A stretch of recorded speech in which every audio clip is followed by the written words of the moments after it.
Yeah, what a turn of events a few months make. 5 months ago, David Perdue announced he would run for governor. He got the full endorsement of former President Donald Trump.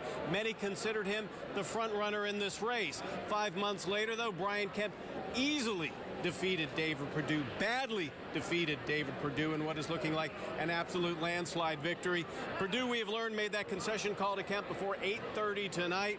This, as we said, is a huge win for Brian Kemp. He faced withering criticism from Donald Trump, from some members of his own party, but he was able to rally his supporters. He went out and campaigned hard all over the state for those 5 months, and in the end, he pulled together a lot of support to make this big win happen. Team Kemp has always been built from the grassroots up, and this race has been no different.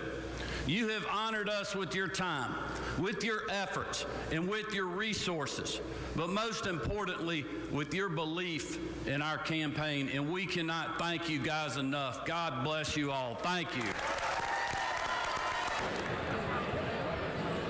And now Brian Kemp goes on to face the Democrat Stacey Abrams in the general election in November. This is, of course, a rematch of the 2018 gubernatorial race. We're already beginning to see some previews of his campaign against Stacey Abrams here tonight. So in essence, though, this is just halftime.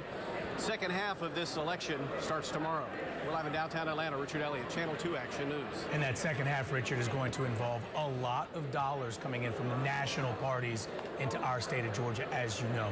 Our live Team 2 coverage continues with Channel 2's Dave Huddleston on the Perdue campaign in Cobb County, and it's naturally going to be quite quiet there tonight, Dave.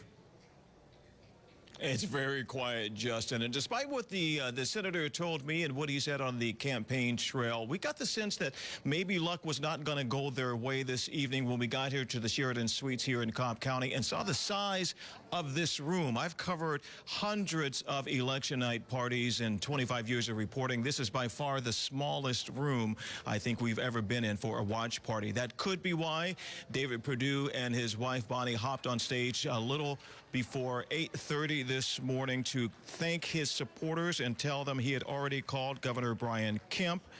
Here is Perdue and one of his supporters who says it may be difficult for them to get behind Kemp. It looks pretty obvious right now. I just called the governor, and I congratulated him. And I want you to do the same thing. Right now, what we've got to do is face the reality that Bonnie and I made a decision when we decided to do this, that we trusted the people of Georgia. So that's really going to determine on how Brian gravitates to the MAGA crowd, as you might say, and how he embraces and how some of the other MAGA crowd want to reconcile. That's really going to be the determining factor, Dave. Perdue is said to the crowd, and he said about himself, he is going to spend a couple of hours letting this all soak in, but get up tomorrow morning and start working for Brian Kemp to make sure that he is the next governor for the state of Georgia and not Stacey Abrams. Reporting live from Cobb County, Dave Huddleston, Channel 2.